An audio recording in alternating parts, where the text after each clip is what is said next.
Hello, good evening everyone. कैसे हो सब लोग? आप लोगों का पेपर कैसे हुआ? बीए वाले स्टूडेंट, मैं बीए वाले स्टूडेंट से बात कर रही हूँ। पुनीत, अभिषेक, विजय, मनोज, राशि, बबीता शर्मा, श्रद्धा शर्मा, सब लोग तैयारी करके गए थे अच्छे से? जो पढ़ाया था वही आया था, उसमें मैंने पेपर एनालिसिस किया है, काफ़ी अच्छा पेपर है और काफ़ी क्वेश्चंस ऐसे हैं जो पढ़ाए हैं मैंने क्लास में, मैम ने, मैंने। ठीक है, तो आज हम लोग, आपका जो पेपर हुआ था कल 34/26 को, आपका बीए का इंट्रोडक्टरी मैक्रो इकोनॉमिक्स का जो पेपर है इसको सॉल्व करेंगे। ठीक है, आप लोगों ने पेपर दिया हुआ होगा और आपने जो ओएमआर शीट फिल की थी, उस ओएमआर शीट के पीछे एक ग्रीन कलर में एक उसकी कॉपी थी जो आपको मिली होगी। ठीक है, ये वाली। इसके अलावा पेपर भी आपको, क्वेश्चन पेपर आपको मिला होगा। इस वीडियो में मैं जो पेपर सॉल्व करूँगी वो, एक मिनट, कौन सी सीरीज़ का है? Series B. मेरे पास जो पेपर है वो बी सीरीज़ का है। ठीक है, और जो बच्चे जिनके जिनके पेपर अपना सीरीज़ चेक कर लेना, कुछ बच्चों का ए होगा, कुछ का सी होगा, कुछ का डी होगा। तो मैं जो क्वेश्चन पेपर सॉल्व करूँगी वो बी सीरीज़ वाला है, यानी बी सीरीज़ की क्वेश्चन पेपर जिन बच्चों के पास है, जिस ऑर्डर में मैं क्वेश्चन सॉल्व करूँगी उनके पास उसी ऑर्डर में क्वेश्चन होंगे। लेकिन ए, सी और डी सीरीज़ में हो सकता है कि कोई क्वेश्चन इस बी में 1 पर है, वो हो सकता है इसमें 5वें नंबर पर हो, इस पर 10वें नंबर पर हो, या इस पर 22वें नंबर पर हो। यानी कि इनमें जो क्वेश्चन होंगे वो थोड़ा आगे पीछे होंगे। तो ए, सी, डी सीरीज़ वाले जो बच्चे हैं वो, उनको थोड़ा क्वेश्चन देखना पड़ेगा, उनका कौन से क्वेश्चन, कौन सा जो क्वेश्चन है किस नंबर पर है, तो वो आप लोग चेक कर लेना। और इसके अलावा मैं सॉल्व करूँगी, इसमें 50 क्वेश्चन करूँगी। ठीक है, बाकी के जो 50 क्वेश्चन रहेंगे उसके लिए मैं सेपरेट एक दूसरी वीडियो आप लोगों के लिए ले आऊँगी, तो आपके टोटल जो 100 क्वेश्चन होंगे वो कंप्लीट हो जाएंगे। तो आपने जिस जिस क्वेश्चन को आंसर किया था वो जो ओएमआर शीट की कॉपी है उसमें चेक कर लेना, अपनी आंसर की भी चेक कर सकते हो आप लोग। ठीक है, तो इससे क्या है कि आपको एक आइडिया लग जाएगा कि आपके टेंटेटिव कितने क्वेश्चन ठीक हैं और कितने आपने गलत किए हैं। ठीक है, इसमें मैंने जब एनालिसिस किया था तो कुछ क्वेश्चन मुझे ऐसे मिले हैं जिनके ऑप्शन ही गलत हैं। जैसे एक क्वेश्चन आया था इसमें कि रिच जो पर्सन होते हैं उनकी, कुछ पूछा था उसमें, एपीएस, एपीसी, एमपीएस, एमपीसी। तो एक क्वेश्चन था, वो मैं करवाऊंगी, आएगा इसमें। तो वो उसके चारों ही ऑप्शन मुझे गलत लग रहे हैं। तो जब ऑब्जेक्शन करने के लिए आएगा तो किसी बच्चे ने अगर उसका आंसर किया है तो वो उसको क्लेम कर सकता है। तो जब क्लेम करेगा तो उसके जो नंबर होंगे वो सभी बच्चों को मिल जाएंगे। ठीक है, तो चलो शुरू करते हैं। और बीए के जो फर्स्ट 50 क्वेश्चन हैं हम उनको इसमें सॉल्व करेंगे। तो चलो शुरू करते हैं। क्वेश्चन नंबर 1, देखो ये जो जिस ऑर्डर में क्वेश्चन है ये बी सीरीज वाले हैं। ठीक है, ए वाले, सी वाले और डी वाले चेक कर लेना, ये वाला क्वेश्चन जो है उनके क्वेश्चन पेपर में किस नंबर पर है। बी में ये फर्स्ट नंबर पर है, हो सकता है ए सी डी में ये डिफरेंट डिफरेंट नंबर पर हो। ठीक है, तो हिंदी इंग्लिश दोनों ही लैंग्वेज में क्वेश्चन इसमें दिए हैं। ठीक है, जो हिंदी वाले बच्चे हैं वो अपना चेक कर सकते हैं, इंग्लिश वाले बच्चे यहाँ चेक कर सकते हैं। तो मैं थोड़ा जो आपको सॉल्यूशन दूंगी वो इंग्लिश वाले के अकॉर्डिंग दूंगी। ठीक है, इसका जो ऑप्शन आंसर सही होगा वही हिंदी वाले का सेम रहेगा। तो कंफ्यूज मत होना, इन दोनों का जो ऑप्शन है वो सेम है, तो जो करेक्ट आंसर होगा इंग्लिश वाले का, हिंदी वाले का भी वही सेम रहेगा।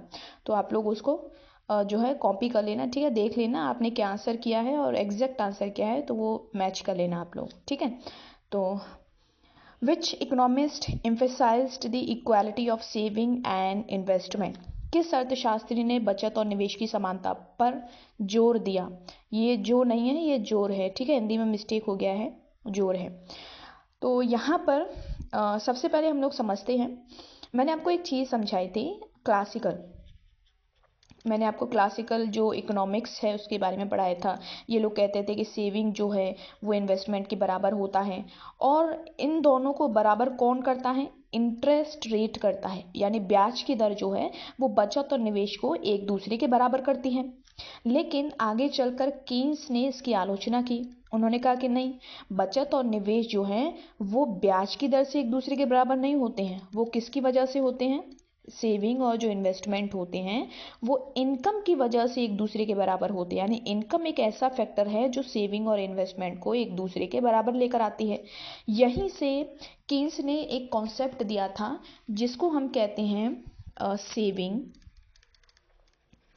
Saving investment equality approach.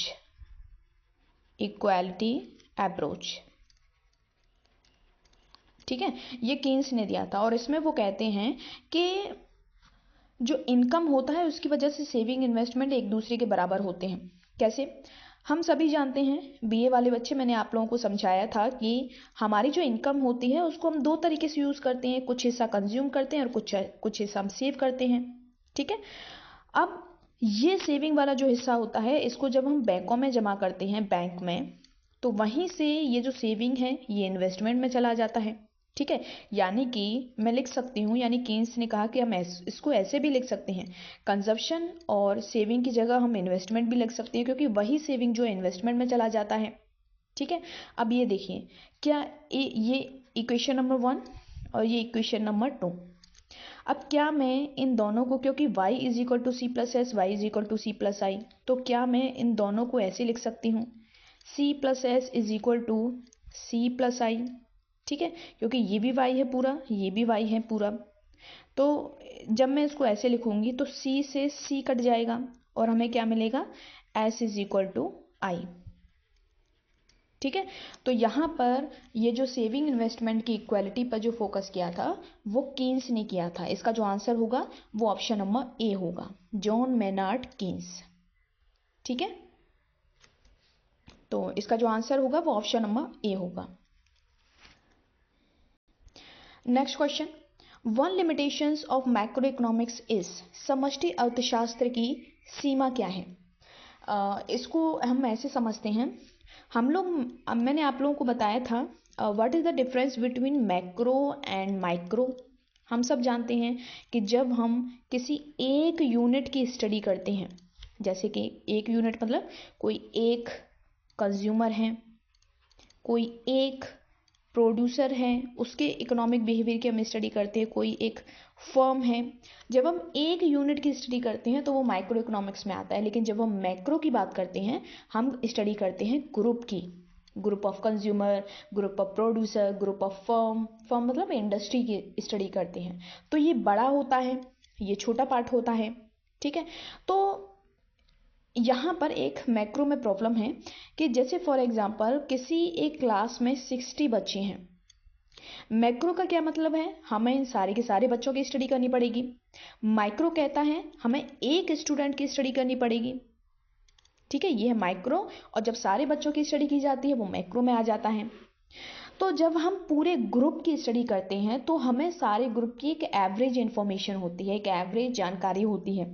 लेकिन वहाँ पर क्या होता है कि एवरेज इंफॉर्मेशन होने की वजह से हम हर स्टूडेंट की एक विशेष जो विशेषता होती है, ठीक है, कोई स्टूडेंट यूनिक होता है अपने आप में, तो एक पर्सन की, क्योंकि ग्रुप में स्टडी करते हैं तो हम हर स्टूडेंट को अच्छे से समझ नहीं पाते हैं, उसके बिहेवियर को, उसकी जो खास विशेषता होती है।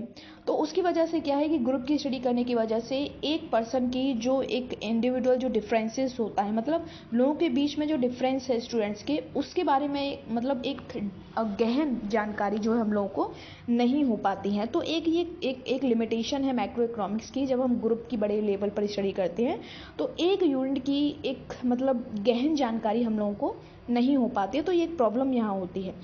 तो यहीं पर ये पूछा है कि one limitation of micro economics is it uses micro economic data. No, क्योंकि माइक्रो इकोनॉमिक डेटा जो होता है वो एक यूनिट का एक डेटा होता है, तो उस डेटा को हम मैक्रो में यूज़ नहीं कर सकते, क्योंकि हमें यहाँ एक नहीं बल्कि पूरे ग्रुप के डेटा की ज़रूरत पड़ती है।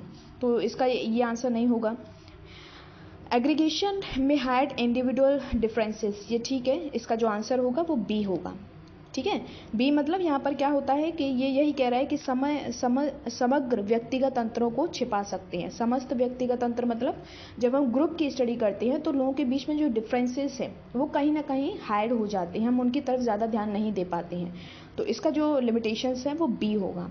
ठीक है, it focuses on firm level pricing. No, it can predict individual, ये जो वर्ड है इंडिविजुअल, ठीक है, इसकी वजह से ये गलत हो जाएगा।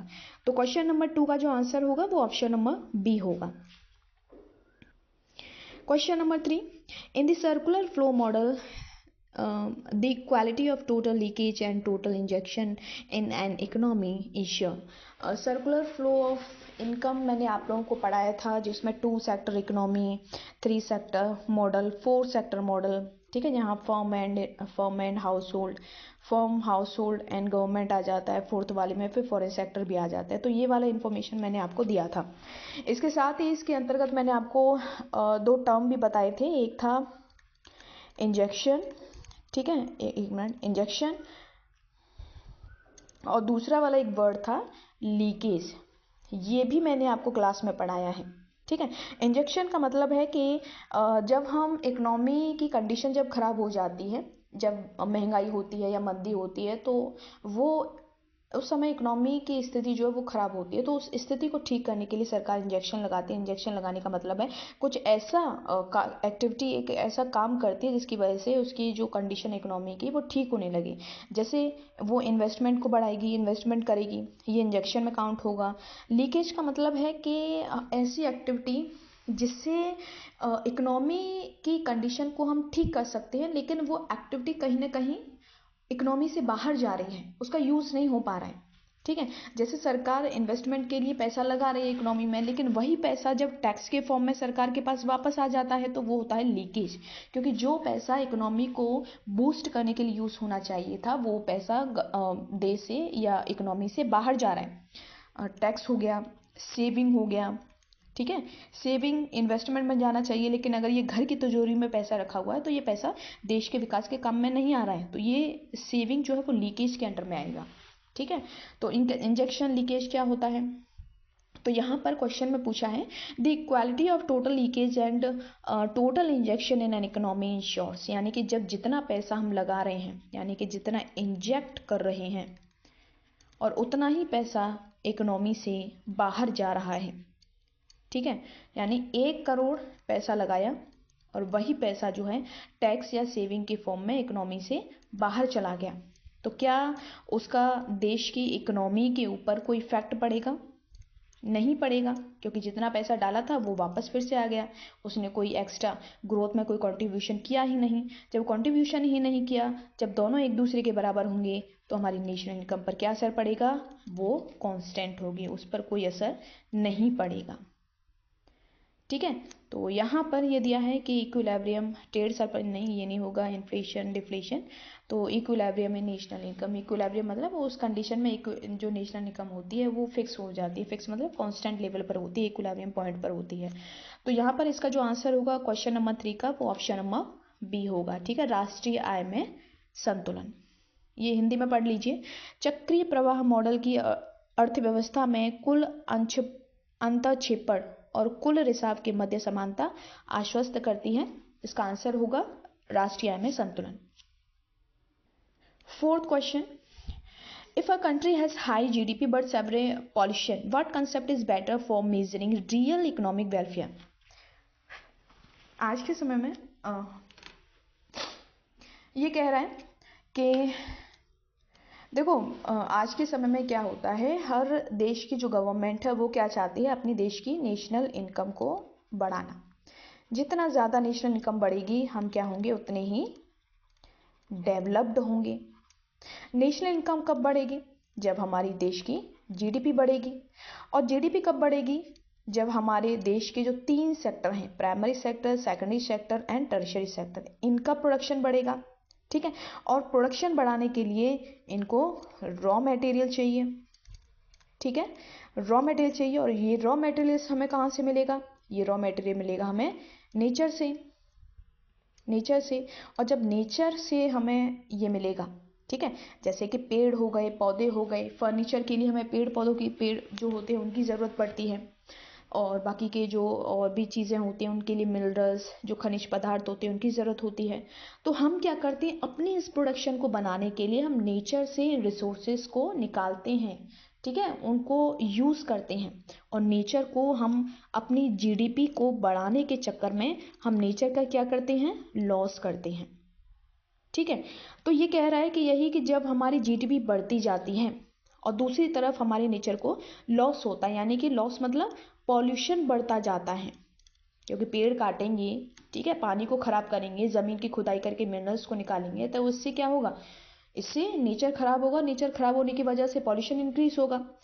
तो इस कंडीशन में क्योंकि एक तरफ जीडीपी तो बढ़ रही है, नेशनल इनकम बढ़ रहा है, लेकिन दूसरी तरफ क्या हो रहा है, पॉल्यूशन भी बढ़ रहा है, और पॉल्यूशन बढ़ेगा तो लोगों का जो वेलफेयर है वो घटेगा, ठीक है। तो इस कंडीशन में जब जीडीपी भी बढ़ रहा होता है और हमारा पॉल्यूशन भी बढ़ रहा होता है, तो इस कंडीशन में जो लोगों का इकोनॉमिक वेलफेयर जो होगा उसको हम कैसे माप सकते हैं, उसके लिए क्या एक मेजरमेंट है।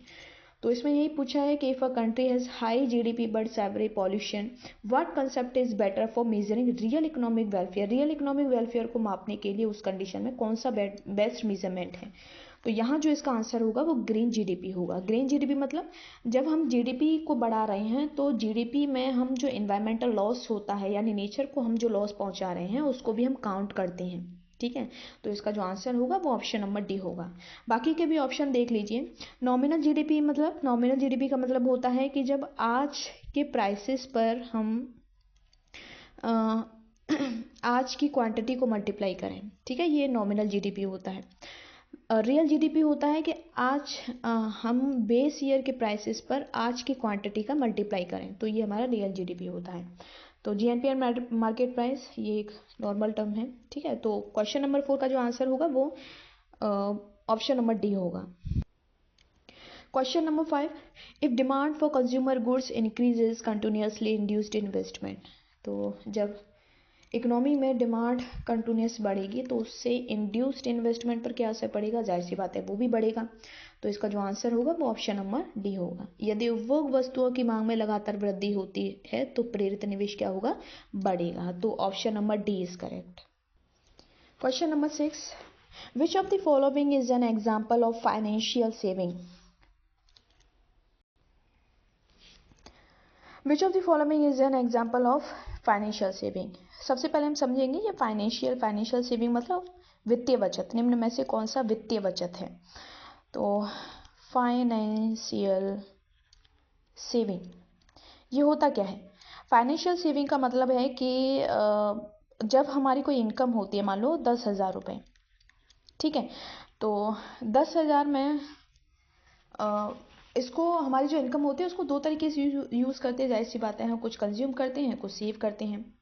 तो सेविंग का मतलब होता है, फाइनेंशियल सेविंग मतलब अपनी इनकम को हम खर्च न करके उसको सेव करें, बचाएं उसको, ठीक है, और उसको हमें कहीं खर्च नहीं करना है कहीं पर भी, तो वो हमारी फाइनेंशियल सेविंग होती है। एक बार हम इसके ऑप्शन पढ़ते हैं, देन उसके बाद इसका जो मीनिंग है वो और अच्छे से समझ में आ जाएगा। पहला है बाइंग लैंड, ज़मीन खरीदना। ज़मीन खरीदेंगे तो हम क्या कर रहे हैं, अपने पैसे को, मनी को खर्च कर रहे हैं, एक्सपेंडिचर कर रहे हैं। एक्सपेंडिचर मतलब हम पैसा दे रहे हैं और बदले में कुछ खरीद रहे हैं, तो वो एक तरह से एक्सपेंडिचर होगा। तो ये वाला फाइनेंशियल सेविंग नहीं होगा। बिल्डिंग अ हाउस ये भी नहीं होगा, क्योंकि इसमें भी पैसे खर्च होते हैं, कंज्यूम हो रहा है। डिपॉजिटिंग मनी ये इज नहीं है, ये आपका इन आएगा, ठीक है, मिस्टेक हो गया है इसमें। तो इसका जो आंसर होगा वो सी होगा, क्योंकि यहाँ पर हम क्या कर रहे हैं, मनी जो है उसको डिपॉजिट कर रहे हैं बैंक में, उसको जमा कर रहे हैं, ना कि उसको खर्च कर रहे हैं। तो इसका जो फाइनेंशियल सेविंग होगा वो ऑप्शन नंबर सी होगा। बाइंग मशीन नहीं, इसमें भी हम पैसा खर्च कर रहे हैं, ठीक है, तो ये भी नहीं होगा। तो इसका जो आंसर होगा वो सी होगा। तो यहाँ पर बैंक में धन जमा करना, तो option C is correct. Question number 7, which of the following is not a type of inflation, ठीक है, इसमें यस ये होता है, डिमांड कॉस्ट स्ट्रक्चरल होता है, डिफ्लेशन नहीं होता है, ठीक है। इसका जो आंसर होगा वो 7 होगा। इन्फ्लेशन का क्या मतलब होता है, जब प्राइसेस जो है वो कंटिन्यूस बढ़ते जाते हैं। डिफ्लेशन इसका उल्टा होता है। डिफ्लेशन का मतलब होता है जब प्राइसेस जो है घटते जाएं कंटिन्यूस। तो 7 का जो आंसर होगा वो डी होगा, अपस्फीति। Question number A, closed economy does not include. Closed economy का मतलब होता है कि हमारे किसी भी देश के साथ में कोई ट्रेड नहीं होता है, no trade. No trade means no export no import. No export no import मतलब कोई भी फॉरेन सेक्टर नहीं होता है। तो यहाँ पर इसका जो आंसर होगा वो house hold firm foreign sector, यानी कि विदेशी जो क्षेत्र होता है वो नहीं होता है, ठीक है, तो ये क्लोज्ड इकोनॉमी में इंक्लूड नहीं होता है, तो 8 का जो आंसर होगा वो सी होगा। ठीक है, बंद अर्थव्यवस्था में शामिल नहीं है विदेशी क्षेत्र। Question number 9, short run consumption function MPC is. ये भी मैंने आप लोगों को पढ़ा है। कंजप्शन फंक्शन जो होता है वो दो तरह का होता है। ठीक है, शॉर्ट रन कंजप्शन फंक्शन और दूसरा मैंने आपको बताया था long run consumption function.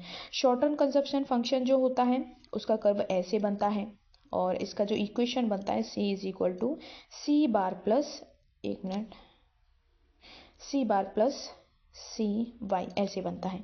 Long run जो कंजप्शन फंक्शन होता है वो ओरिजिन से जाता है ऐसे करके, और इसका जो इक्वेशन बनता है c is equal to C by बनता है। ठीक है, अब यहाँ पर पूछा है कि शॉर्ट रन कंजप्शन फंक्शन, यहाँ पर शॉर्ट रन कंजप्शन फंक्शन का पूछा है तो हम इसकी बात करेंगे। तो एमपीसी और एपीसी में कैसा रिलेशन होता है? शॉर्ट रन में मैंने आपको बताया था, नोट्स आप लोग चेक कर लेना। एमपीसी छोटा होता है और एपीसी बड़ा होता है, लेकिन जब हम लॉन्ग रन की बात करते हैं तो एमपीसी और एपीसी दोनों एक दूसरे के बराबर होते हैं। तो यहाँ शॉर्ट रन का पूछा है तो शॉर्ट रन में एमपीसी छोटा होगा और एपीसी बड़ा होगा। तो चेक करते हैं, एमपीसी बड़ा है, नो ये छोटा होना चाहिए, एमपीसी छोटा है एपीसी बड़ा, ये ठीक है, ये इक्वल है, ये भी नहीं।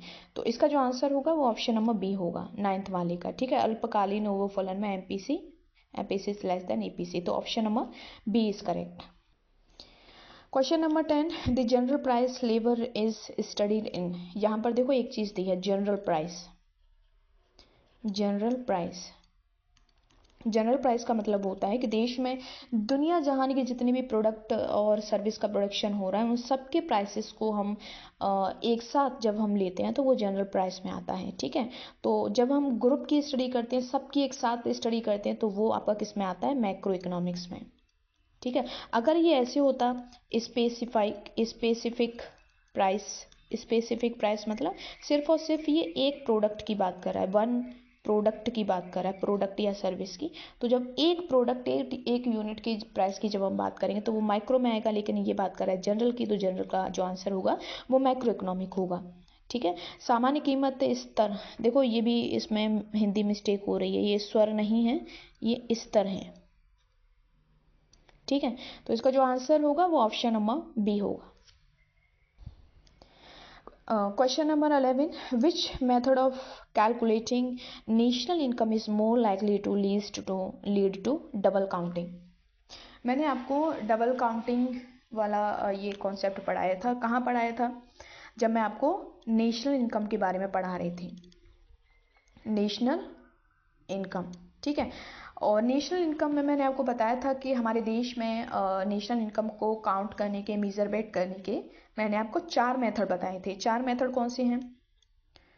वो 4 मेथड हैं, एक है प्रोडक्ट मेथड, ठीक है, दूसरा है इनकम मेथड और एक्सपेंडिचर मेथड, और चौथा मैंने आपको बताया था सोशल अकाउंटिंग मेथड।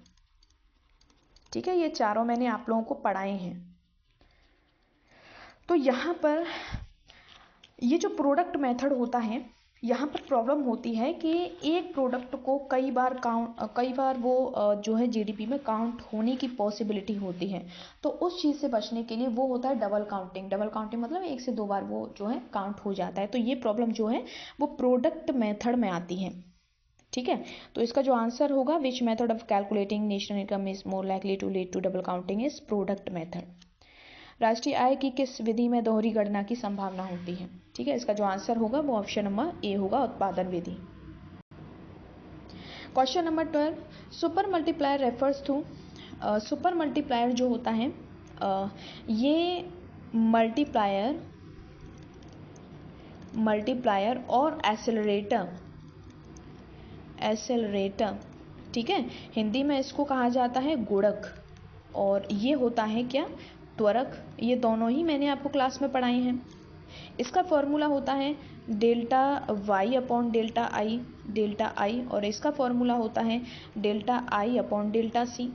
ठीक है, जब इकोनॉमी में मल्टीप्लायर काम करता है, उसके बाद फिर एसिलेटर काम करता है, फिर मल्टीप्लायर काम करता है, फिर एसिलेटर काम करता है, फिर मल्टीप्लायर, मतलब एक के बाद करके जब दोनों कॉन्सेप्ट जब काम करते हैं, ठीक है, तो इकोनॉमी में जो चेंजेस आते हैं उसको हम सुपर मल्टीप्लायर कहते हैं। तो इन दोनों का जो इंट्रैक्शन होता है, या हम कहें दोनों का जो इंट्रैक्शन होता है, तो उसको हम सुपर मल्टीप्लायर कहते हैं। ठीक है, तो इसमें ऑप्शन हम पढ़ेंगे interaction of the multiplier and accelerator, ये पहला इसका आंसर मिल गया। ठीक है, गुणक और त्वरक की अंतःक्रिया। यहाँ पर देखो सुपर मल्टीप्लायर को यही हिंदी इंग्लिश में यही नाम लिख दिया है इसका। Reciprocal of the marginal propensity to consume, no. Capital output ratio, budget multiplier, ये नहीं होंगे। ठीक है, तो 12 का जो आंसर होगा वो ऑप्शन नंबर ए होगा। Question number 13, which component not used in calculating national income by the income method. ये वही है कि देश में नेशनल इनकम को काउंट करने के कौन कौन से मेथड होते हैं। 4 मेथड मैंने आपको पढ़ाए थे, जो अभी मैंने पिछले वाले क्वेश्चन में बताया है। ठीक है, तो इनकम मेथड क्या कहता है? इनकम मेथड कहता है कि हमारे देश में प्रोडक्शन को करने वाले जितने भी फैक्टर हैं, फैक्टर कौन कौन से हैं? ज़मीन है, लेबर है, और क्या है? कैपिटल है, एंटरप्रेन्योर है, ठीक है, और ऑर्गेनाइजेशन है, और एक और उसमें था मिक्स्ड इनकम वाला। मिक्स्ड इनकम जो होती है, ये जो इन लोगों की जो इनकम होती है, लैंड को रेंट मिलेगा, लेबर को वेज मिलेगी, कैपिटल को इंटरेस्ट मिलेगा, इसको प्रॉफिट, इसको सैलरी मिलेगी, और मिक्स्ड इनकम। जब इन सब की इनकम को हम ऐड करते हैं तो वो इनकम मेथड से नेशनल इनकम निकल कर आता है। तो यहाँ चेक करते हैं, सैलरी ऑर्गेनाइजेशन को मिलेगा, वेजेस, ये ठीक है, ये होता है इनकम मेथड में। इसमें नोट करके पूछा कौन सा नहीं आएगा। ठीक है, मिक्स्ड इनकम आएगा, रेंट आएगा जो ज़मीन को मिलता है, final goods and services, no, ये प्रोडक्ट है। ठीक है, तो ये प्रोडक्ट मेथड में आएगा, तो इसका जो आंसर होगा वो इसमें इनकम मेथड में ये वाला पार्ट इंक्लूड नहीं होगा। तो नोट करके पूछा है, तो 13 का जो आंसर होगा वो डी होगा। आय विधि में राष्ट्रीय आय की गणना की घटक नहीं है, का घटक नहीं है, तो अंतिम वस्तुएं सेवाएं। तो 13 का option number D is correct. Question number 14, which commodity is intermediate. ठीक है, इंटरमीडिएट प्रोडक्ट क्या होता है? इंटरमीडिएट का मतलब है जो रॉ मटेरियल्स के रूप में काम करता है, जो रॉ मटेरियल के रूप में काम करता है। ठीक है, जैसे use of machine in sugar production, यानी कि शुगर प्रोडक्शन करने के लिए मशीन का यूज़ किया जा रहा है as a raw material. Use of petrol in driving car. ठीक है, कहने का मतलब है कि इंटरमीडिएट जो गुड्स होते हैं वो मतलब फाइनल प्रोडक्ट नहीं होते हैं, नो फाइनल प्रोडक्ट। ठीक है, यानी इंटरमीडिएट गुड वो होते हैं जिनका यूज़ करके हम फाइनल प्रोडक्ट बनाते हैं।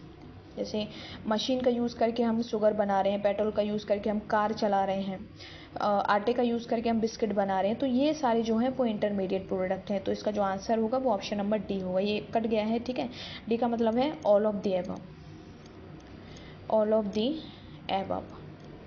ठीक है, तो इसका जो आंसर होगा वो ऑप्शन नंबर डी होगा। Question number 15, what is depreciation equal to. Depreciation जो है इनमें से किसके बराबर होगा? चलो इसको हम करते हैं। हम जानते हैं कि चलो इसमें एनएनपी दिया है, पर्सनल इनकम एनएनपी है। पहले हम ये वाला पहले वाला करते हैं, पहला वाला जो है इसके हिसाब से। हम जानते हैं कि जो एनएनपी होता है वो कैसे निकलता है, बताओ सब लोग। एनएनपी कैसे निकालते हैं हम लोग? एनएनपी निकालते हैं जीएनपी में से हम क्या घटाएंगे? हम घटाएंगे डिप्रेशिएशन, यही घटाएंगे। ठीक है, डिप्रेशिएशन वैल्यू। इसमें पूछा है कि ये जो है किसके बराबर होगा, ये वाला। तो इसको हम क्या करेंगे, इसको अलग करेंगे। अलग मतलब इसको इधर लेकर जाएंगे और इक्वल के एक साइड में डिप्रेशिएशन को एक तरफ रखेंगे। तो ये क्योंकि यहाँ माइनस में है तो हमें इसको प्लस में करना पड़ेगा, और प्लस में करने का मतलब है इसको माइनस से इक्वल के इधर लेकर जाएंगे तब ये प्लस में हो जाएगा। करिए इसको सब लोग जो है अपना एक नोटबुक ले लो और पेन ले लो। ठीक है, मेरे साथ सॉल्व करो, क्योंकि इसमें बहुत सारे क्वेश्चन ऐसे हैं न्यूमेरिकल वाले। ठीक है, और न्यूमेरिकल वाले हैं तो वहाँ कैलकुलेशन की ज़रूरत पड़ेगी। तो मैं कैलकुलेशन करूँगी, आप बैठ कर देखोगे, ये हो नहीं सकता। तो आप लोग भी मेरे साथ बैठ कर के कैलकुलेशन करेंगे। ठीक है, तो सब लोग पेन निकाल लो, कॉपी निकाल लो और मेरे साथ कैलकुलेशन वो मतलब सॉल्व करिए। जैसे जैसे मैं कर रही हूँ उसको करिए। तो जब मैं इसको इधर लेकर जाऊँगी प्लस में हो जाएगा डिप्रेशिएशन। ठीक है, फिर क्योंकि इधर एनएनपी है plus plus NNP is equal to GNP, अब क्योंकि हमें एक तरफ से इसी वैल्यू को रखना है, बाकी का इसको इधर लेकर जाती हूँ मैं, तो depreciation is equal to GNP minus NNP। अब देखिए ये जो है किसके बराबर है, ये बराबर है GNP माइनस NNP के। तो what is depreciation equal to GNP minus NNP। आगे आंसर आपका ऑप्शन नंबर ए सही होगा। ये वाला मूल्यह्रास किसके बराबर है, इसके बराबर है। ये नहीं होगा, ये उल्टा दिया हुआ है, ये भी नहीं होगा, तो इसका जो आंसर होगा वो 15 होगा। Question number 16, if the consumption function passes through the origin the APC is equal to MPC it must be. मैंने आपको अभी बताया था कंजप्शन फंक्शन में APC और MPC कब होता है, ये होता है लॉन्ग रन में, जब हम लॉन्ग रन की बात करते हैं। लॉन्ग रन में कर्व कैसे बनता है, वो ऑरिजिन से जाता है, ठीक है। तो यही पूछा है, if the consumption function passes through the origin, origin मतलब वो जीरो से ऐसे जा रहा है ये, और APC MPC एक दूसरे के बराबर हैं, जाहिर सी बात है लॉन्ग रन में तो एक दूसरे के बराबर होते हैं। तो वहां पर ये जो लाइन होगी वो कैसी होगी, liner without any intercept. Yes, ये सही है। इसका जो आंसर होगा वो ऑप्शन नंबर ए होगा। ए क्यों होगा, देखो एक तो ये लाइनर है, लाइनर मतलब ये मैंने बनाई है टेढ़ी हो गई है, लेकिन ये एग्जैक्ट एकदम सीधी होती है लाइनर, ठीक है, बिल्कुल सीधी होती है। इंटरसेप्ट इसमें जीरो है, इंटरसेप्ट है ही नहीं। जब हम शॉर्टन कंजप्शन फंक्शन की बात करते हैं वो ऐसे करके होता है, तो ये वाला जो पार्ट होता है इसको हम कहते हैं इंटरसेप्ट। लेकिन यहाँ पर क्योंकि ये बिल्कुल जीरो से ही शुरू हो रहा है तो इंटरसेप्ट जो है ही नहीं, तो इसका जो है लाइनर विदाउट एनी इंटरसेप्ट, तो इसका जो आंसर होगा वो ऑप्शन नंबर ए ही होगा, ठीक है। नॉन लाइनर नहीं होगा, लाइनर विद नेगेटिव इंटरसेप्ट होगा ही नहीं इसमें, नेगेटिव पॉजिटिव नो। तो 16 का जो आंसर होगा वो ऑप्शन नंबर ए होगा। क्वेश्चन नंबर 17 देखिए आगे आपका न्यूमेरिकल क्वेश्चन, चलो करो सब लोग। Question number 17, the GNP of an economy eight market price. अच्छा, ये दिया है GNP दिया है किस पर, मार्केट प्राइस पर। कितनी वैल्यू है, 10,000, 1 2 3 10,000, ठीक है।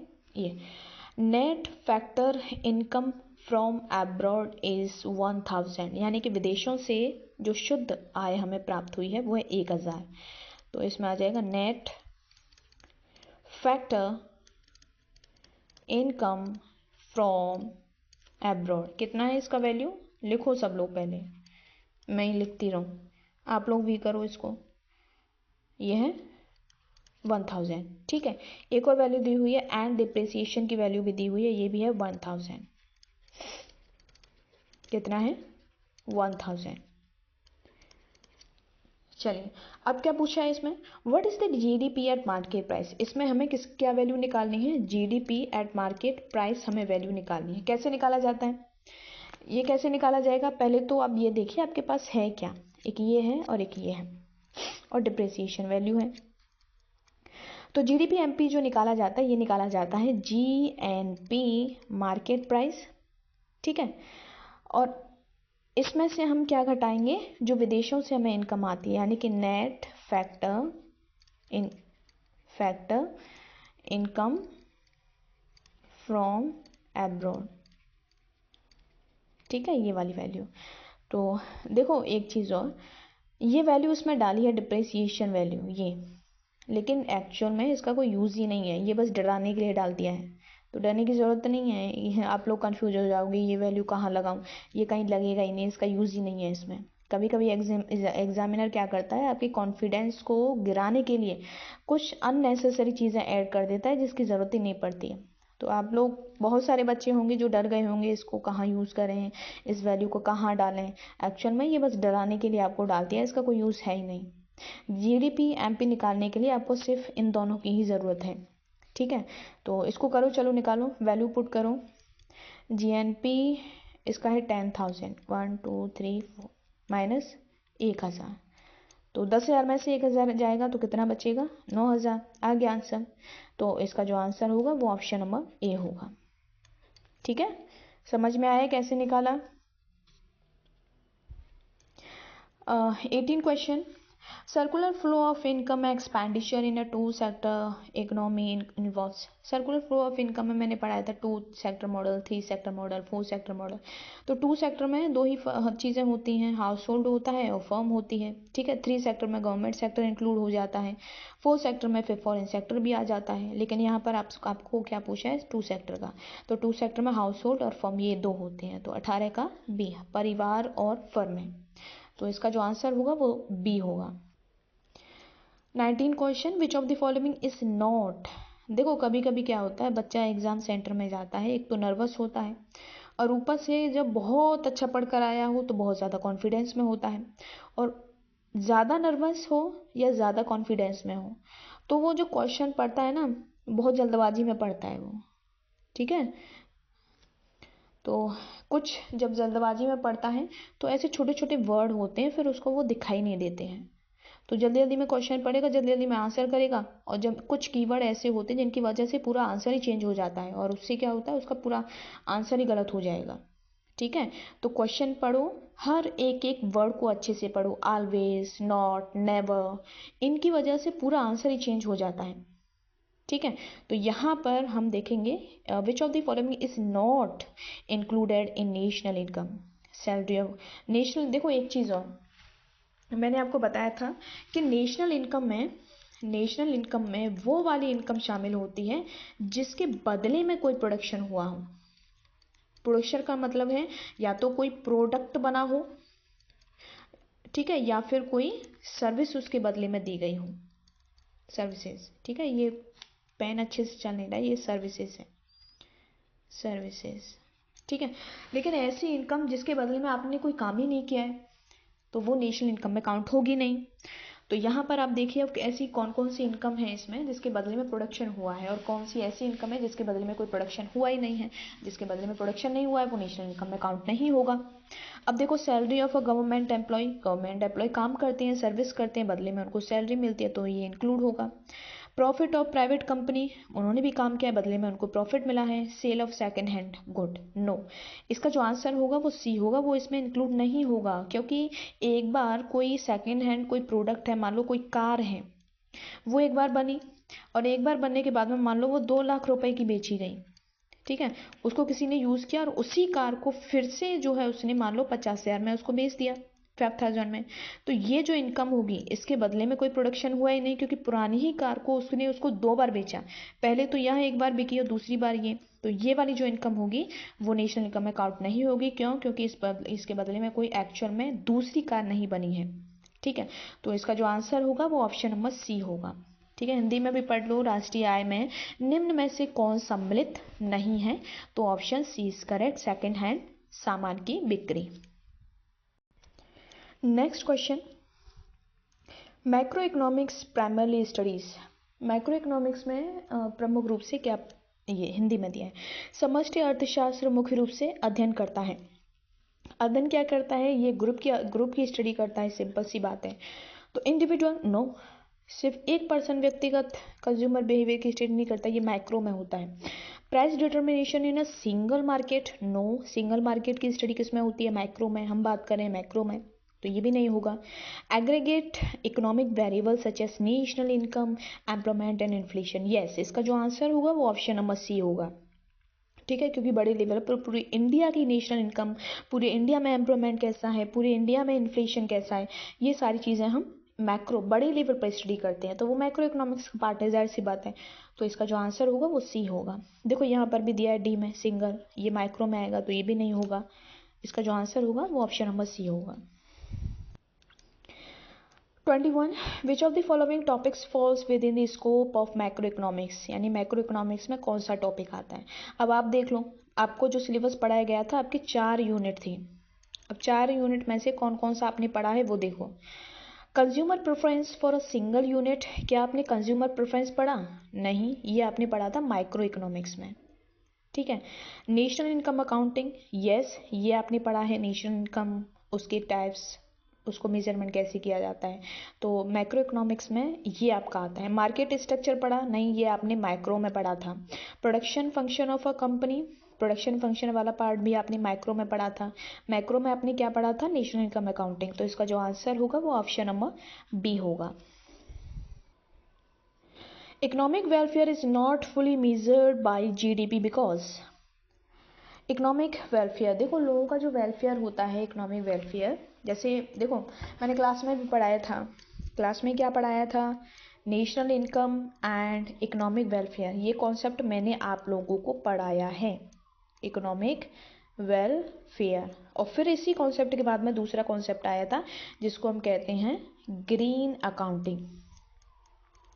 ठीक है, ये मैंने पढ़ाया था और मुझे ध्यान है बच्चे थे उसमें, मनोज था और पुनीत भी था, 2-3 मतलब थे, बबीता शायद थी उसमें। तो ये मैंने आप लोगों को पढ़ाया था और उसमें मैंने बताया था, रितिका भी थी क्लास में। ठीक है, मैंने कहा था कि ज़रूरी नहीं है कि जब नेशनल इनकम बढ़े तो लोगों का इकोनॉमिक वेलफेयर भी बढ़े, इकोनॉमिक वेलफेयर भी बढ़े, ये ज़रूरी नहीं है। ठीक है, क्यों? हो सकता है कि नेशनल इनकम बढ़े तो नेशनल इनकम के साथ में जाहिर सी बात है पॉल्यूशन भी बढ़ेगा, और जब पॉल्यूशन बढ़ेगा तो लोगों के स्वास्थ्य के ऊपर उसका प्रभाव पड़ेगा, और स्वास्थ्य जब लोगों का खराब होगा तो उनके जो एक्सपेंडिचर है, खर्चा है स्वास्थ्य को लेकर, वो भी बढ़ेगा। जब खर्चा बढ़ेगा तो उनका कॉस्ट बढ़ेगा, और जब कॉस्ट बढ़ेगा तो उनका इकोनॉमिक वेलफेयर क्या होगा? वो फॉल करेगा। ठीक है, तो ज़रूरी नहीं है कि नेशनल इनकम बढ़ेगा तो इकोनॉमिक वेलफेयर भी बढ़ेगा लोगों का। तो इस चीज़ को ठीक करने के लिए कि कैसे हम लोगों के इकोनॉमिक वेलफेयर को मेजरमेंट करें, तो उसके लिए नया कॉन्सेप्ट आया था जिसको हम कहते हैं ग्रीन अकाउंटिंग।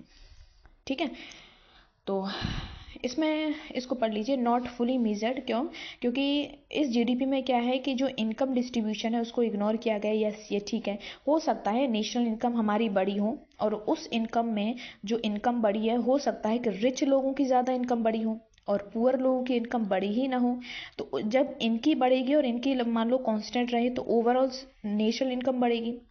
तो इन नेशनल इनकम बड़ी है लेकिन जो इनकम डिस्ट्रीब्यूशन है वो और ख़राब हुआ है, तो उसकी वजह से हम नहीं कह सकते कि हमारा इकोनॉमिक वेलफेयर भी इंक्रीज हुआ है। तो ये वाला ठीक है, it ignores income distribution, it ignores environmental degradation, ये भी ठीक है। It ignores non market activities.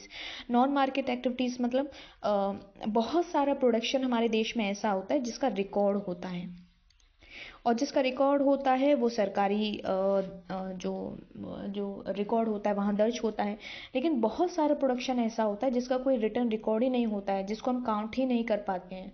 लेकिन क्योंकि उनका भी प्रोडक्शन हुआ है तो वो भी हमारी जीडीपी का पार्ट होना चाहिए था, लेकिन उसका कोई रिकॉर्ड नहीं होने की वजह से हम उसको काउंट ही नहीं कर पाते हैं। तो उसकी वजह से भी कहीं ना कहीं जीडीपी जो है वो अच्छे से जो है इकोनॉमिक वेलफेयर को शो नहीं कर पाता है। तो ये नॉन मार्केट जो एक्टिविटीज़ है उसको भी इग्नोर करता है, ये भी ठीक है। तो इसका जो आंसर होगा वो ऑप्शन नंबर डी होगा। ठीक है, आर्थिक कल्याण की पूर्ण रूप से जीडीपी द्वारा नहीं मापा जाता है, क्योंकि ये तीनों ही ऑप्शन ठीक है। तो ऑप्शन नंबर डी इसका सही होगा। Question number 23, green GDP is calculated by. अब मैंने आपको ग्रीन अकाउंटिंग पढ़ाया था। ग्रीन अकाउंटिंग, हरित लेखांकन, हिंदी में क्या कहते हैं? हरित लेखांकन।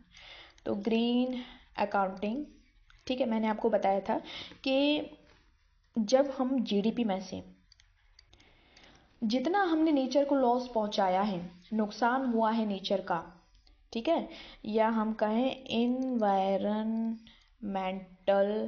मेंटल लॉस, तो ये जो होता है ये हमारा ग्रीन अकाउंटिंग होता है। और ग्रीन अकाउंटिंग के भी बहुत सारे नाम हैं, इसको हम ग्रीन जीडीपी भी कहते हैं। क्या कहते हैं? ग्रीन जीडीपी भी कहते हैं। तो इसको जो निकाला जाता है वो ऐसे निकाला जाता है, जब हम जीडीपी में से इन्वायरमेंटल कॉस्ट या लॉस को हम निकालते हैं।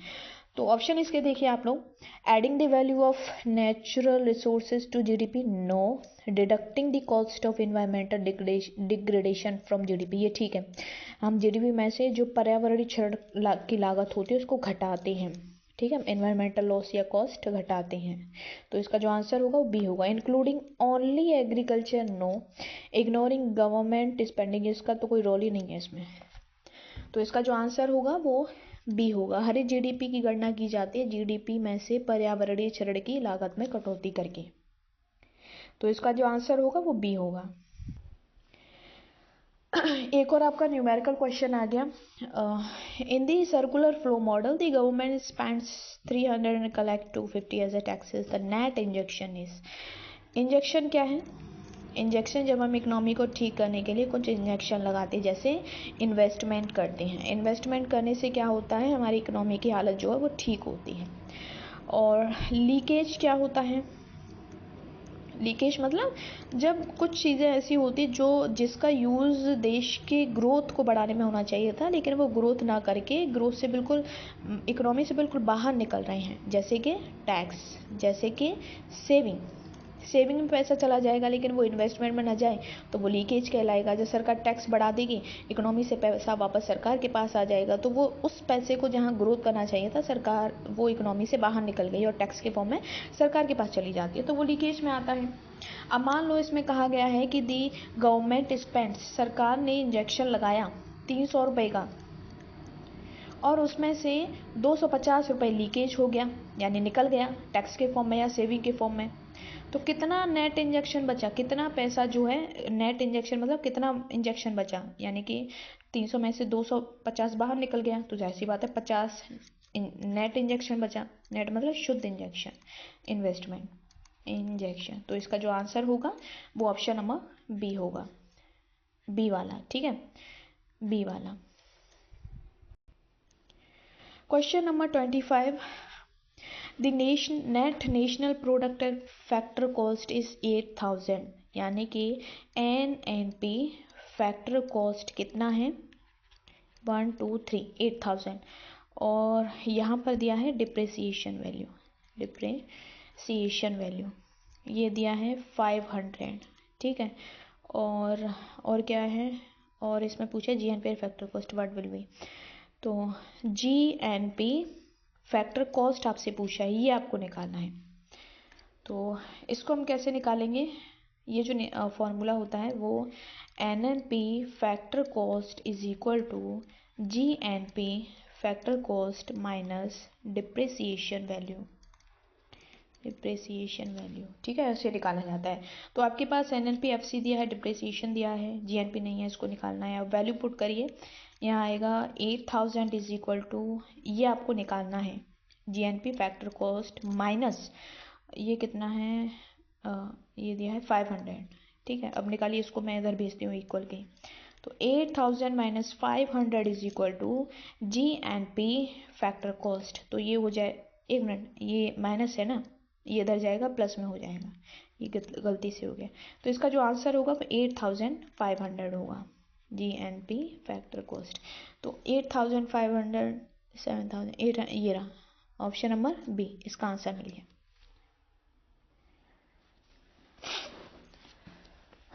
The multiplier show the relationship between, multiplier मैंने बताया था JB क्लार्क, इसको किसने दिया था, JB क्लार्क ने दिया था।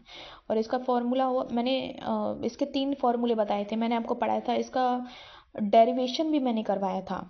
ठीक है, आप लोग चेक कर लेना। और लास्ट में मैंने आपको इसके 3 फॉर्मूले बताए थे, delta Y upon delta I. एक फॉर्मूला बताया था 1 अपॉन 1 माइनस MPC, दूसरा बताया था 1 अपॉन MPS। तो यहाँ पर पूछा है कि रिलेशनशिप क्या है, consumption and saving, investment income, ये वाला ठीक है। इसके अकॉर्डिंग जब हम देखेंगे तो इन्वेस्टमेंट और इनकम के बीच के रिलेशनशिप को बताता है। तो इसका जो आंसर होगा वो ऑप्शन नंबर बी होगा। Income employment no, saving income no, इसका जो आंसर है वो ऑप्शन नंबर बी होगा। Question number 27, if the marginal propensity to consume is 0.8, multiplier क्या होगा। देखो यहाँ पर आपके सामने MDC की वैल्यू दी है 0.8, और मैंने आपको मल्टीप्लायर के तीन फार्मूले बताए थे। 3 फार्मूले में एक फार्मूला था जिसमें हम MPC का यूज़ करते हैं, 1 माइनस MPC। तो इसमें पुट करिए 1 upon 1 minus 0.8 is equal to 1 upon, घटाएंगे तो 0.2, पॉइंट घटेगा तो 0 ऊपर चला जाएगा, इज इक्वल टू 5। इसका जो आंसर होगा वो 5 होगा। ठीक है। 28, macro economics differs from micro economics. देखो ये बार बार ये क्वेश्चन आ रहा है, मैक्रो इकोनॉमिक्स क्या है, माइक्रो इकोनॉमिक्स, दोनों का लगभग तीसरा क्वेश्चन है ये शायद। तो ये माइक्रो इकोनॉमिक्स क्यों अलग होता है मैक्रो से, माइक्रो में हम एक यूनिट का स्टडी करते हैं, मैक्रो ग्रुप की स्टडी करते हैं। तो स्टडी इंडिविजुअल मार्केट नो, ये माइक्रो करता है, मैक्रो का देखना है हमें। ठीक है। It deals with aggregate economic phenomena, ये ठीक है। एग्रीगेट मतलब समग्र आर्थिक जो घटनाएं होती हैं उनकी स्टडी करता है, हिंदी में भी दिया है। यह सकल आर्थिक घटनाओं से निपटता है, तो इसका जो आंसर होगा वो बी होगा। It ignores government policy, no. It focuses on a single नहीं, ये माइक्रो करता है, हमें मैक्रो का देखना है, तो ये भी गलत होगा। तो 28 का बी सही होगा। Which of the following is considered is green accounting, ठीक है। ग्रीन अकाउंटिंग में क्या क्या आप लोग पढ़ते हो, पॉल्यूशन कॉस्ट पढ़ते हो, depletion of forest and minerals, loss of biodiversity, ये तीनों हो जाएंगे। इसका जो आंसर होगा वो डी होगा, ठीक है। प्रदूषण लागतें, जंगल खनिजों की खपत, जैव विविधता का नुकसान, तो ऑप्शन नंबर डी ठीक है। 30 question, the acceleration principle was mainly, अच्छा एक मिनट, हाँ यहाँ पर एक चीज़, एक मिस्टेक हो गई। ये जो है ये जेबी क्लार्क ने नहीं दिया था, जेबी क्लार्क ने जो है एक्सेलरेटर दिया था, ठीक है। ये मिस्टेक हो गया है, एक्सेलरेटर इसको हटा दो, ठीक है, इसकी ज़रूरत नहीं है। ये जो दिया था मल्टीप्लायर, ये कीन्स ने दिया था, ठीक है। ये कौन सा वाला है, इन्वेस्टमेंट मल्टीप्लायर, इन्वेस्टमेंट मल्टीप्लायर, ये हो गया गलती से, ठीक है। ये कीन्स ने दिया था यहाँ पर, आप चेक करिए। The acceleration principle was mainly developed by, acceleration principle जो है वो क्लार्क ने दिया था, और इसका जो फॉर्मूला होता है वो is equal to delta I upon delta C, ठीक है। तो इसका जो आंसर होगा वो बी होगा। GNP differs from GDP because it includes, हम जानते हैं जीएनपी जो होता है वो बड़ा होता है जीडीपी से, क्यों? क्योंकि जीडीपी में क्या होता है कि हम सिर्फ डोमेस्टिक प्रोडक्शन को इंक्लूड करते हैं, लेकिन जीएनपी में हम डोमेस्टिक प्रोडक्शन के साथ में हम जो फॉरेन सेक्टर होता है वहाँ जो हमारे ठीक है, फॉरेन सेक्टर में हमारे इंडियन जो लोग प्रोडक्शन करें उसको भी काउंट करते हैं। तो देखो ये इसमें भी है, ये इसमें भी है, दोनों में डिफरेंस किसका है, फॉरेन सेक्टर का। तो देखो GNP differs from GDP because it includes net export, income earn by residents from abroad, capital depreciation, no ये नहीं होगा, गवर्नमेंट एक्सपेंडिचर, नो। देखो यहाँ पर इस वाले क्वेश्चन में एक प्रॉब्लम है, ठीक है। हम जब स्टडी करते हैं, आपने पढ़ा होगा, क्लास में मैंने पढ़ाया है, GNP is equal to GDP plus X minus M, हम ये पढ़ते हैं। ये क्या है, एक्सपोर्ट में से हम इंपोर्ट घटा देंगे तो वो नेट एक्सपोर्ट बचेगा, यानी कि एक्सपोर्ट में से इंपोर्ट घटाते हैं तो वो हमारा नेट एक्सपोर्ट होता है, ठीक है। तो दोनों में जो डिफरेंस है एक तो इसकी वजह से होता है, ठीक है, यानी कि नेट एक्सपोर्ट आपका ये वाला सही है, लेकिन यहाँ पर आपका ऑप्शन नंबर बी भी सही है, ये मेरे हिसाब से मुझे लग रहा है, ठीक है। Income earn by residents from abroad, विदेशों से नागरिकों द्वारा अर्जित आय, अर्जित आय मतलब एक्सपोर्ट, मतलब विदेशों को हम जो अपनी सर्विस है, प्रोडक्शन है, उसको एक्सपोर्ट कर रहे हैं, बदले में हमें इनकम हो रही है। तो यहाँ पर कहीं ना कहीं इसका जो है सेकंड वाला भी सही है, ठीक है, मुझे जो लगता है, क्योंकि ये दोनों का मतलब ये एक ही है। आपने कभी कभी ऐसे भी पढ़ा होगा, GNP is equal to GDP plus net factor income from abroad, ऐसे करके आपने पढ़ा होगा। तो ये जो है वो यही है, ये वाला income earned by resident from abroad, ठीक है। तो कहीं ना कहीं इसके देखो, इसमें जो है इसके दोनों ही आंसर ठीक हैं, ए और बी वाला। तो मेरे हिसाब से ये दोनों ठीक हैं इसके, ठीक है, क्योंकि यहाँ पर ये सेम ही है दोनों। कहीं पर आप पढ़ते हो net factor income from abroad, तो ठीक है। तो इसका जो होगा मेरे हिसाब से वो ए और बी दोनों ही इसके करेक्ट है, तो ए और बी इसका सही होगा। लेकिन अब जब किसी बच्चे ने किया होगा तो इसका मैं प्रूफ देखूंगी इसका, लेकिन मेरे हिसाब से ये एकदम सही है, ठीक है। तो प्रूफ भी है मेरे पास में इसका, अगर जब इसको क्लेम करने के लिए आए और किसी बच्चे ने इसको किया है ठीक है, तो वो इसको क्लेम कर सकता है। ठीक है, अगर उसको अगर कोई प्रूफ चाहिए इसके रिगार्डिंग तो वो मैं प्रोवाइड कर सकती हूँ उसको। ठीक है। 32. In a three-sector economy, the government collect taxes from household and firm. This withdrawal from the circular flow is called. यानी टैक्स के थ्रू हम क्या कर रहे हैं, इकोनॉमी से जो मनी सप्लाई है उसको सरकार इकोनॉमी से बाहर निकाल करके अपनी तरफ खींच रही है। यानी जिस पैसे को हमारे देश में डेवलपमेंट में यूज होना चाहिए था वो वापस जो है सरकार की तरफ पास जा रहा है। तो ये जो होता है इसको हम लीकेज कहते हैं। ठीक है, इसको हम रिसाव कहते हैं। तो इसका ऑप्शन नंबर बी सही होगा। Which of the following method is used to calculate national income.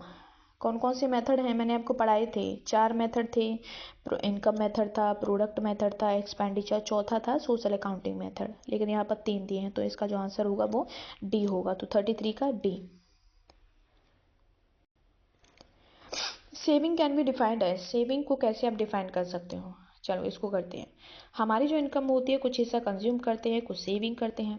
ठीक है, सेविंग को एक तरफ लेकर जाएंगे, इसको इधर लेकर आऊंगी, y minus C is equal to S. इसको मैं ऐसे लिख लूँ, कोई दिक्कत नहीं है, y माइनस सी। अब चेक करो, s is equal to Y plus C है, गलत। s is equal to Y minus C, yes, s is equal to Y minus C. तो इसका जो आंसर होगा वो बी होगा। ठीक है, दूसरा पढ़ लो, ये उल्टा दिया सी माइनस वाई, ये y माइनस सी होना चाहिए, ये भी गलत है, ये मल्टीप्लाई में, ये भी नहीं। तो 34 का जो आंसर होगा वो बी होगा। Which of the following is not, not को ध्यान में रखना, नॉट एन इन्वेस्टमेंट, इन्वेस्टमेंट नहीं है। बिल्डिंग अ फैक्ट्री, यस ये इन्वेस्टमेंट है। मशीन खरीदना ये भी इन्वेस्टमेंट है। कंस्ट्रक्शन ऑफ अ रोड ये भी इन्वेस्टमेंट है। Buying a television for home, no ये वाला नहीं है। ठीक है, क्योंकि ये हम खुद के कंजप्शन के लिए कर रहे हैं, ना कि इन्वेस्टमेंट के लिए। तो जो इसका आंसर होगा वो ऑप्शन नंबर डी होगा। तो 35 का आंसर ऑप्शन नंबर डी।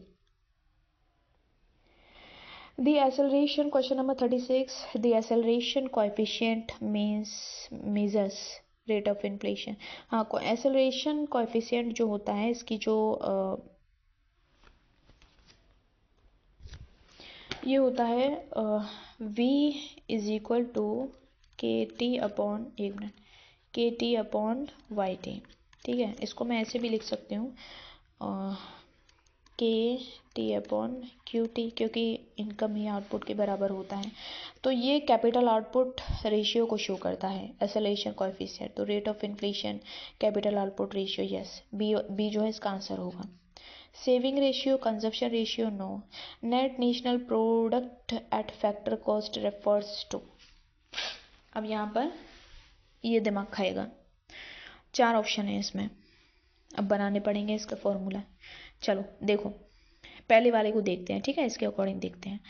तो NNPFC, ठीक है, इसको डालो GNP, GNP में से डिप्रेसिएशन वैल्यू हम घटाएंगे। ठीक है, तो ये क्या निकल कर आएगा, ये निकल कर आएगा NNP। ठीक है, NNP आ रहा है, NNP। अब अच्छा NNP, अब माइनस इसमें दिया है indirect taxes, indirect taxes plus subsidy. तो इससे क्या है, ये एफसी में चेंज होगा, एफसी में चेंज होगा तो इसको यहाँ एमपी भी होना चाहिए। एमपी वहाँ मेंशन नहीं है, यहाँ पर दिया नहीं है एमपी, जिसमें बाकी ठीक है।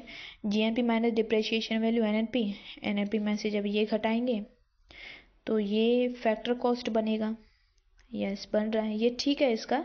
लेकिन एक दिक्कत है इस वाले में, देखो यहाँ पर ना ये वाला जो जीएनपी, यहाँ पर इसको एमपी होना चाहिए, तब ये और ठीक होता। चलो बाकी के ऑप्शन भी देख लेते हैं। जीडीपी, नो, जीडीपी का तो कॉन्सेप्ट है ही नहीं। यहाँ एनएनपी हम मांग रहे हैं तो वो जीएनपी से निकलेगा, ये नहीं होगा। जीडीपी ये भी नहीं होगा। जीएनपी में डिप्रेसिएशन नेट टैक्सेस नहीं होता है, ये वाला नहीं होता है, पूरा नहीं है, ये भी गलत है। तो जहाँ तक है इसका जो है आंसर ए होगा। ठीक है, क्योंकि ठीक है ये पूरा जो है, बस यहाँ पर एमपी की कमी है, ये एमपी होना चाहिए तो ये डाला नहीं है इसमें। तो 37 का जो आंसर होगा वो ए होगा। Expenditure method calculates national income by summing. Expenditure method देखो कौन कौन से एक्सपेंडिचर हैं इसमें। ऑप्शन ए वेज रेंट, नहीं ये इनकम मेथड में आएंगे। Consumption expenditure, investment expenditure, government expenditure, net export, ये ठीक है। इसका जो आंसर होगा वो बी होगा, ठीक है। Market value of final goods only, no. All income of individual, no. इसका आंसर जो होगा 38 का वो बी होगा। 39 green accounting is also known as, yes, इसको सस्टेनेबल नेशनल अकाउंटिंग भी कहते हैं, एनवायरमेंटल जीडीपी कहते हैं इसको, ग्रीन जीडीपी, ये तीनों ही इसके नाम हैं। तो इसका आंसर होगा डी।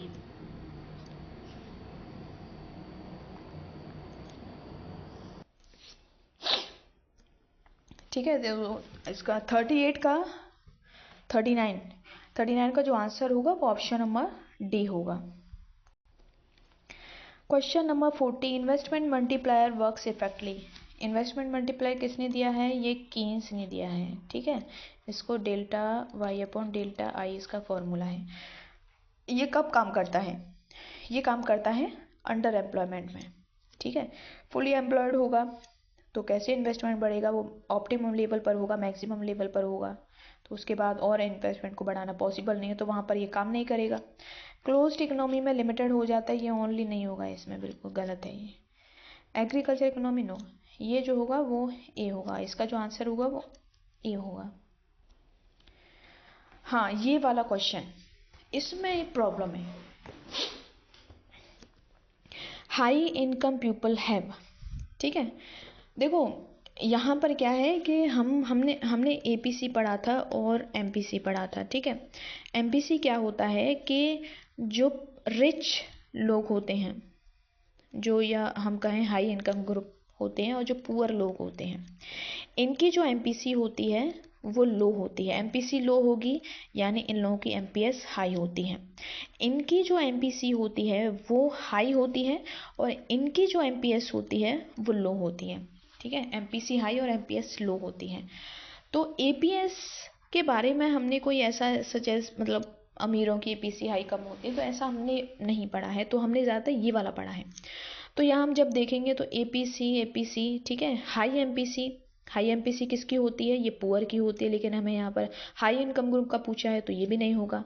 लो एमपीएस, ये लॉस नहीं है, ठीक है, ये गलती से मिस्टेक हो गया पेपर में, ये लो है। तो लो एमपीएस होता है किसका? पुअर का, तो ये भी नहीं होगा। यहाँ पर एक ऑप्शन होना चाहिए था लो एमपीसी, लेकिन वो कहीं भी नहीं है इसमें। तो इसकी वजह से मुझे लग रहा है इसके चारों जो ऑप्शन है वो गलत हैं, ठीक है। एक बार मैं और इसको अच्छे से और स्टडी करूँगी, मैं इसका और अच्छे से एक्सप्लेन करूँगी, लेकिन मेरे हिसाब से मुझे लग रहा है अभी फ़िलहाल कि ये क्वेश्चन जो दिया है इसके ऑप्शन ही गलत हैं सारे, ठीक है। इसमें एक ऑप्शन होना चाहिए था लो एमपीसी, लेकिन वो कहीं पर भी नहीं है। लो एमपीसी या फिर हाई एमपीएस, इनमें से कम एक तो इसमें होना चाहिए था, तभी हम इसका आंसर कर सकते थे। लेकिन यहाँ पर कोई भी ऑप्शन जो है इसको एक्सप्लेन नहीं कर पा रहा है। तो मेरे हिसाब से इसके जो ऑप्शन है वो सारे गलत हैं, और या तो इसमें हाई एमपीएस होना चाहिए था या फिर लो एमपीसी होना चाहिए था, लेकिन इसमें ऑप्शन में कहीं पर भी नहीं है, ठीक है। तो अब जब आपकी आंसर की आएगी, ठीक है, आंसर की, ये टेढ़ा क्यों भाग रहा है?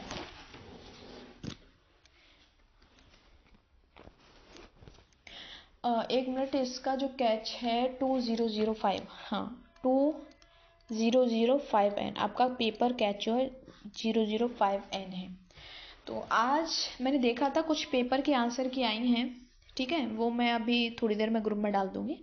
तो कुछ नोटिस आया है जिसमें कुछ पेपर के आंसर की आई हैं क्लेम करने के लिए, तो एक बार आप लोग चेक कर लेना उसमें कि कहीं ये वाला कैच उसमें है या नहीं। अगर ये वाला होगा तो आप लोग भी उसके आंसर की चेक कर सकते हैं, ठीक है। तो अभी फ़िलहाल के लिए मैं इस क्वेश्चन को होल्ड करूँगी, क्योंकि मेरे हिसाब से इसके जो सारे ऑप्शन हैं वो गलत हैं। एक मिनट।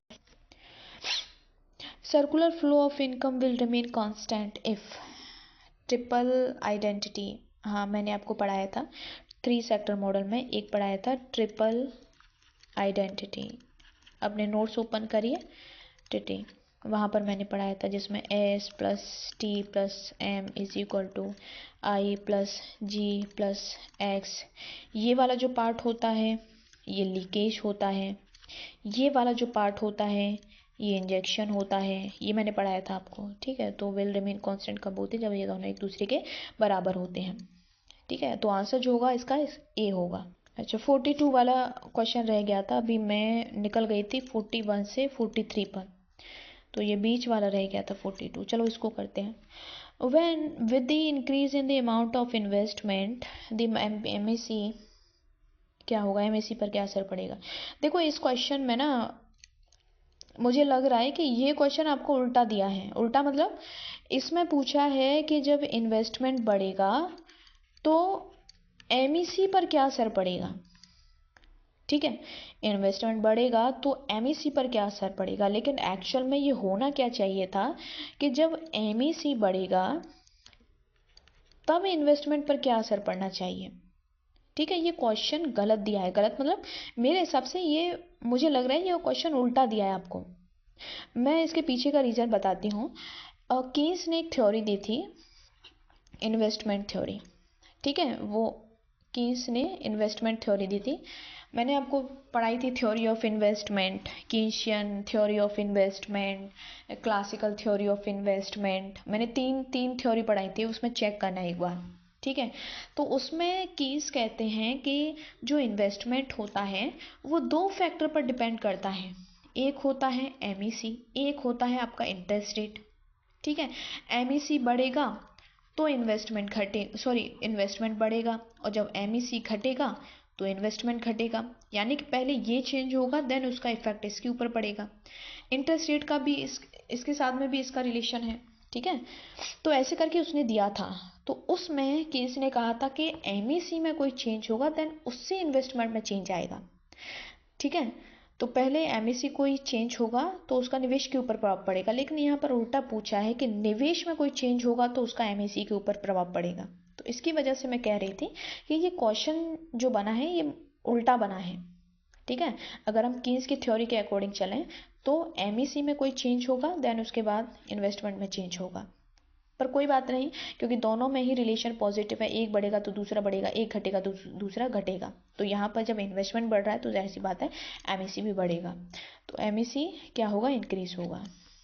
तो इसका जो आंसर होगा वो बी होगा। Question number 44, acceleration formula. मैंने बताया था एसेलरेटर जो है वो किसने दिया था, जेपी क्लार्क ने दिया था। उसका formula delta I upon delta C होता है। डेल्टा आई ये कौन सा इन्वेस्टमेंट है, ये होता है आपका इंड्यूस्ड इन्वेस्टमेंट।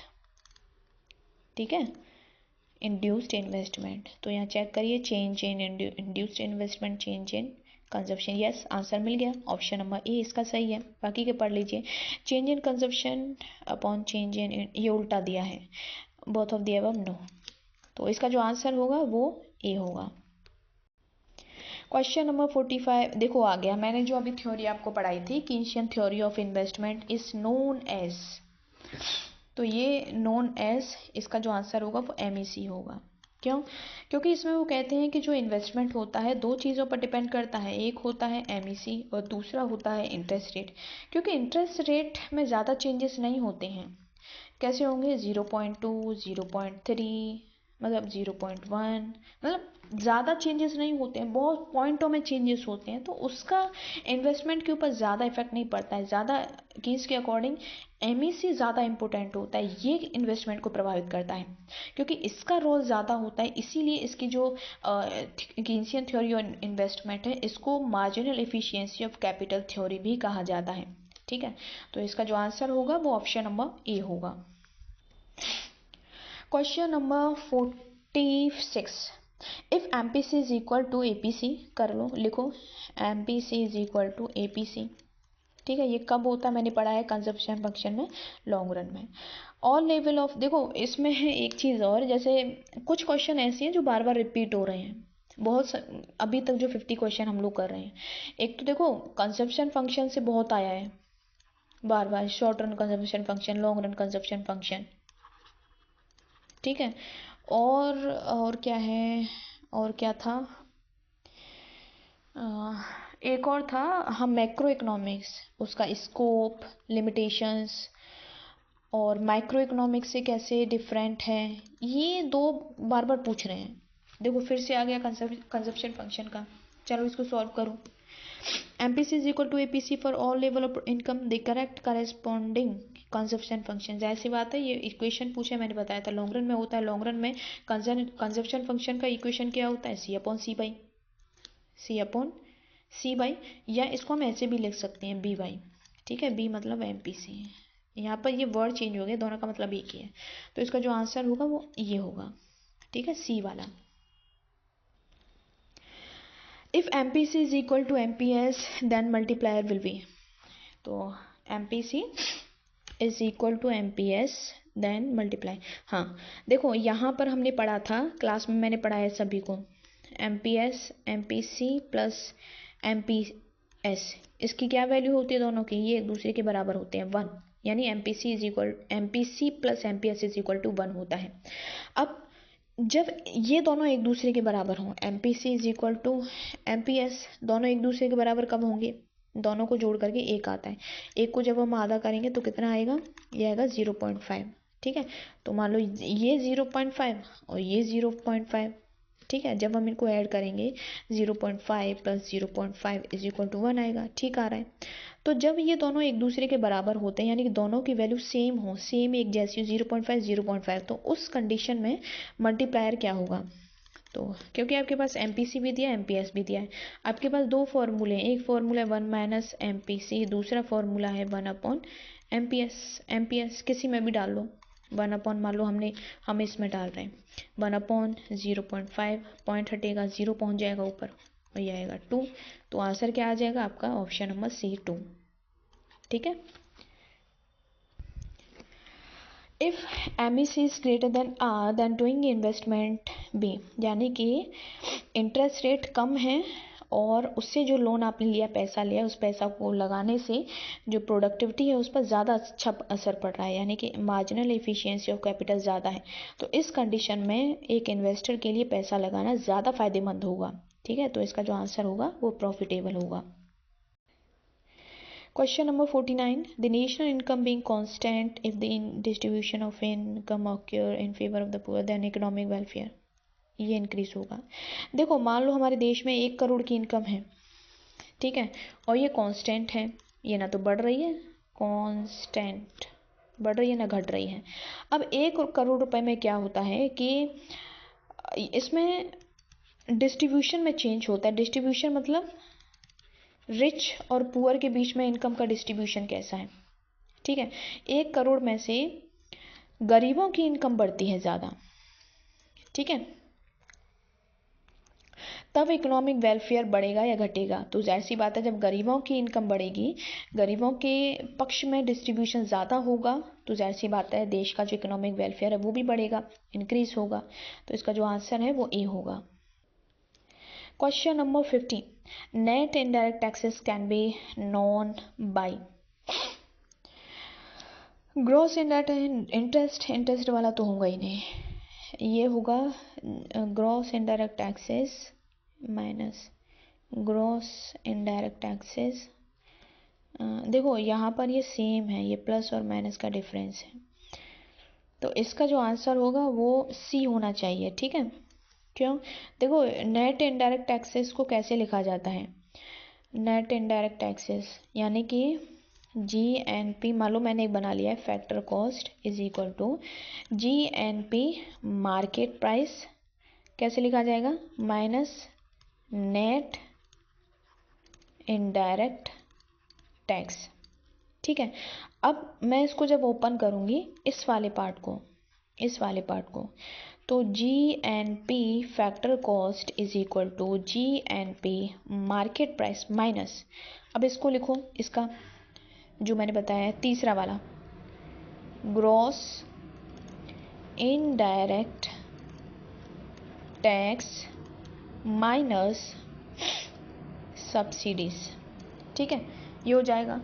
और GNP फैक्टर कॉस्ट, ठीक है, GNP मार्केट प्राइस। जब ये माइनस अंदर जाएगा तो क्या होगा? जब माइनस अंदर जाएगा तो ये होगा gross indirect direct tax minus minus plus हो जाएंगे, ठीक है, यानी प्लस में सब्सिडी होगी। तो जब हम एफसी की बात करते हैं तो वहाँ पर सब्सिडी क्या होती है, प्लस होती है। तो इसीलिए ये वाला ऑप्शन ज़्यादा बेटर होगा, सी वाला।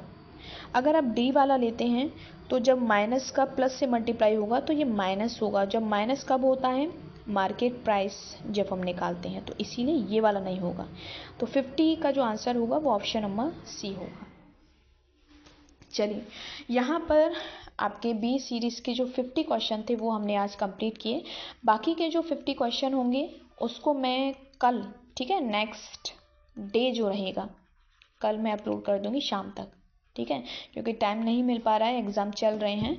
लेकिन मैं टाइम निकाल करके आपके लिए ये जो बाकी के 50 क्वेश्चन हैं, कौन से 51 to 100, वो भी मैं कल डाल दूँगी शाम तक, ठीक है। क्लियर है?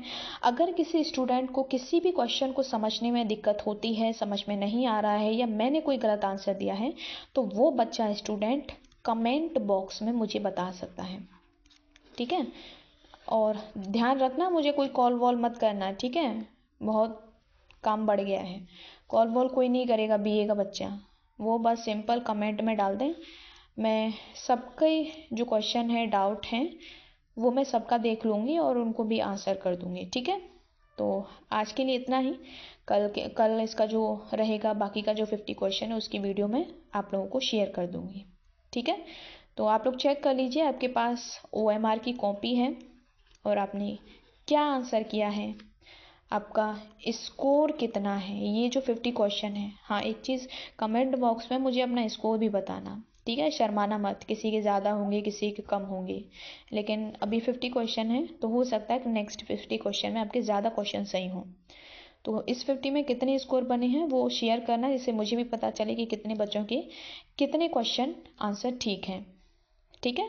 तो आप लोग कर लीजिए, फिर मिलते हैं इसकी नेक्स्ट वीडियो में।